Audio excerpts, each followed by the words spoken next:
কক্সবাজার বাংলাদেশের দক্ষিণ পূর্বাঞ্চলে অবস্থিত একটি শহর, মৎস্যবন্দর এবং পর্যটন কেন্দ্র। কক্সবাজার তার নৈসর্গিক সৌন্দর্যের জন্য বিখ্যাত।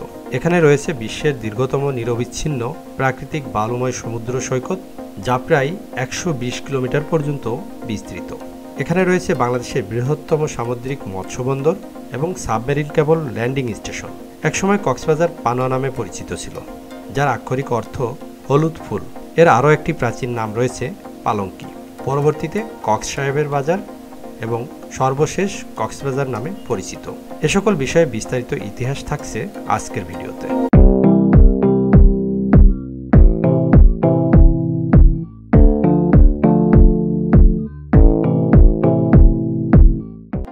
নবম শতাব্দীর গোড়ার দিক থেকে ১৬১৬ সালে মুঘল অধিগ্রহণের আগ পর্যন্ত কক্সবাজার শহর চট্টগ্রামের একটি বড় অংশ আরাকান রাজ্যের অন্তর্ভুক্ত ছিল।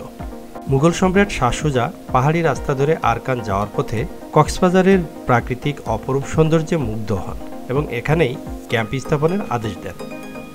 তার যাত্রাবহরে প্রায় ১,০০০ পালঙ্কি কক্সবাজারের চকরিয়ায় ডুলাহাজরা নামক স্থানে অবস্থান নেয়। ডুলাহাজরা অর্থ হচ্ছে হাজারো পালঙ্কি। মুঘলদের পর ত্রিপুরা এবং আরাকান, তারপর পর্তুগিজ এবং ব্রিটিশরা এই এলাকার নিয়ন্ত্রণ নেয়। কক্সবাজার নামটি এসেছে ক্যাপ্টেন হিরাম কক্স নামে ব্রিটিশ ইস্ট ইন্ডিয়া কোম্পানির এক অফিসারের নাম থেকে। কক্সবাজারের আগের নাম ছিল পালঙ্কি। ব্রিটিশ ইস্ট ইন্ডিয়া কোম্পানির অধ্যাদেশ ১৭৭৩ সালে জারি হওয়ার পর ওয়ারেন হোস্টিং বাংলার গভর্নর হিসাবে নিয়োগপ্রাপ্ত হন। তখন হিরাম কক্স পালঙ্কির মহাপরিচালক নিযুক্ত হন।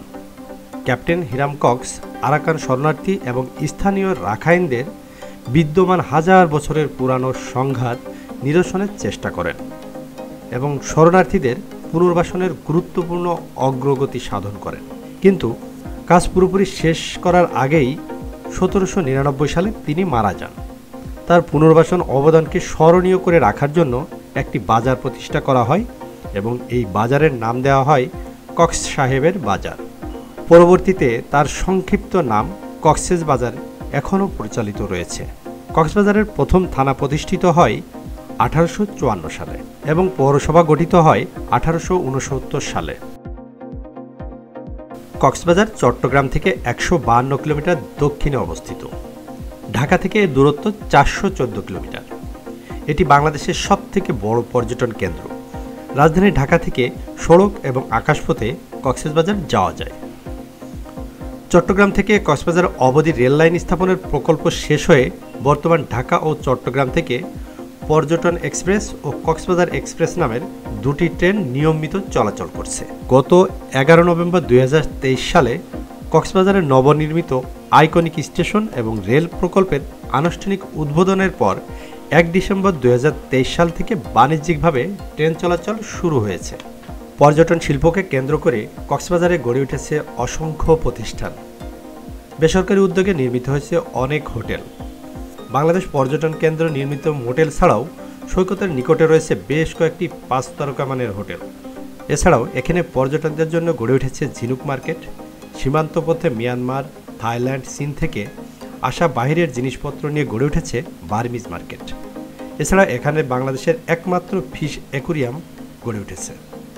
এছাড়াও আরও রয়েছে parasailing, water biking, beach biking সহ বিনোদনের বিশাল সম্ভার। আর এ কারণেই কক্সবাজারকে পর্যটন নগরী বলা হয়ে থাকে। আমার ভিডিওটা আপনাদের কাছে যদি একটু হলেও ভালো লেগে থাকে, অবশ্যই আমার চ্যানেলটি সাবস্ক্রাইব করে পাশের দেওয়া বেল বাটনে চাপ দিয়ে রাখবেন। এতে করে আমার পরবর্তী আপলোডকৃত ভিডিও খুব সহজেই পৌঁছে যাবে আপনাদের কাছে। ভালো থাকবেন, সুস্থ থাকবেন। আল্লাহ হাফেজ।